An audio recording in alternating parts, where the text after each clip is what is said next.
Hello mga langga, di ana po dang inyong mistisang langga Russell Lantako. Welcome back to my channel mga langga. At kung ikaw ay bago sa channel ko, welcome to my channel mga langga. Langga, ang topic natin ngayon ay about sa passport renewal. Kasi mga langga, dito sa Saudi, ang hirap pala mag-renew ng passport kapag yung passport mo ay damage, diba?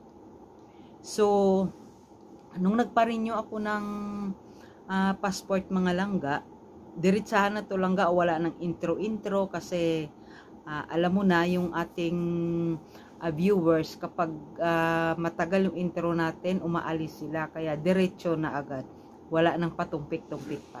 So mga langga, balik tayo sa topic. Kapag yung passport mo na damage, hindi agad-agad o basta-basta na pagpunta mo ng embassy, kukuha ka kaagad ng form for renewal. Kung damage yung passport mo, sabihin mo kaagad doon sa information para ma-assist kanila. Kasi nung pagpunta ko, binigyan agad ako ng form na passport renewal. Ngayon nung iprinisinta ko yung form na yun, tapos pinakita ko yung passport ko, damage. So, ang sabi sa akin, sana sinabi mo kaagad. Malay ko, 'di ba? So, sabi ko hindi ko alam. So, parang ang tagal ng proseso kasi kailangan mo pang gumawa ng affidavit, tapos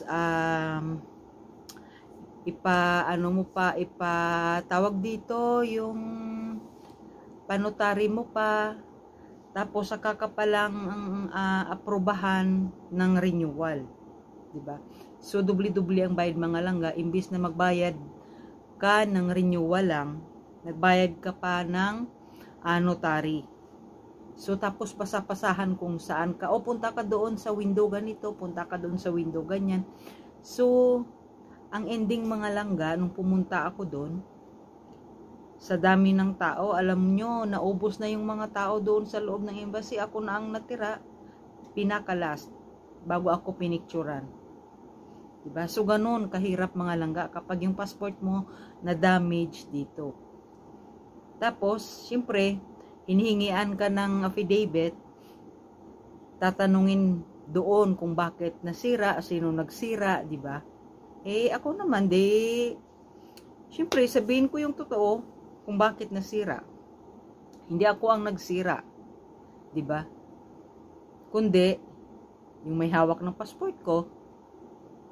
So, ang sabi nila sa akin, kapag nakuha mo yung passport mo, sabi ng mga taga-embassy, kapag nakuha mo yung passport mo, dapat ikaw na yung humawak kasi wala pala silang tawag dito, wala silang kakayahan na humawak ng personal document mo. Napapabayaan nila kaya nasira, 'di ba? Na damage. So ikaw ngayon ang naperwisyo. Sila yung nag-damage pero ikaw ang naperwisyo, 'di ba? Tapos alam niyo yun mga langga, habang nandoon ako, tawag ng tawag yung amo. Kasi 1 oras lang daw tapos sumubra na daw ako ng 1 oras.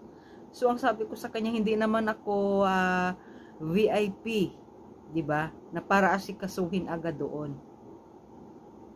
Ilang beses tumawag, halos magtatalo na kami. Kaya mga langga, hindi kasi lahat ng amo dito sumusunod sa kontrata na hindi sila dapat ang humawak ng ating mga dokumento. Ako, pagdating ko ng airport, kinuha na kaagad yung passport ko. Tapos, habang nandoon kami sa waiting area, pagdating ng sundo, siya na yung hahawak ng passport mo. So, wala ka ng hawak, di ba? Pati ikama mo or ID, sila na yung hahawak. O kung ano pa man yan. Sila yung hawak passport mo, ikama mo, ganun. So, lalong-lalo na yung sa akin, hindi ko nahawakan yung ikama ko kasi, online. Kumbaga, halimbawa, pupunta kami ng ibang parte ng Saudi, yung ipinipresenta ng boss ko, yung kumbaga, naka-online. Yun ang sabi sa akin, naka-online daw. So, ino-open niya lang yung cellphone niya kapag hinahanapan ako ng ikama. Ni minsan hindi ko nakita kung anong itsura ng ikama ko. Mga langga. Ay, ganun kahirap, di ba? So, ganun mga langga. Sana nga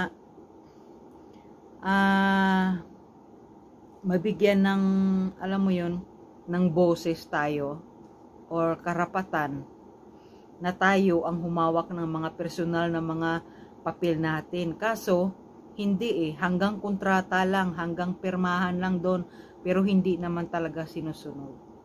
Di ko alam kung bakit kailangan nila hawakan. Natatakot sila na takasan?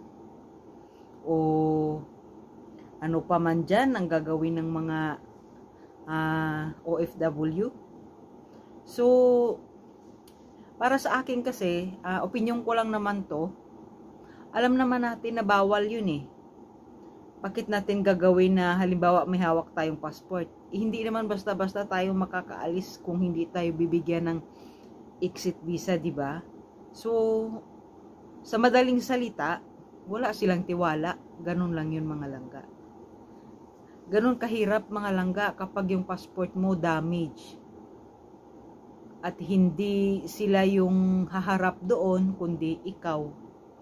Sila yung sumira, pero ikaw yung mapeperwisyo, ikaw yung mapapagod. 'Di ba?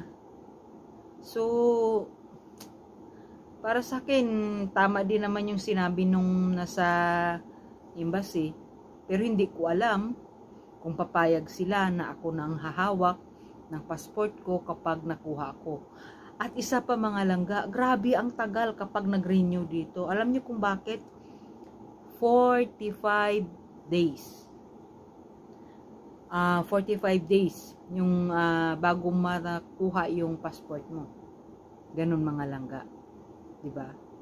So samantalang sa Pinas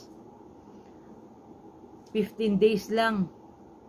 First timer ka kumuha ng passport, 15 days lang makukuha na.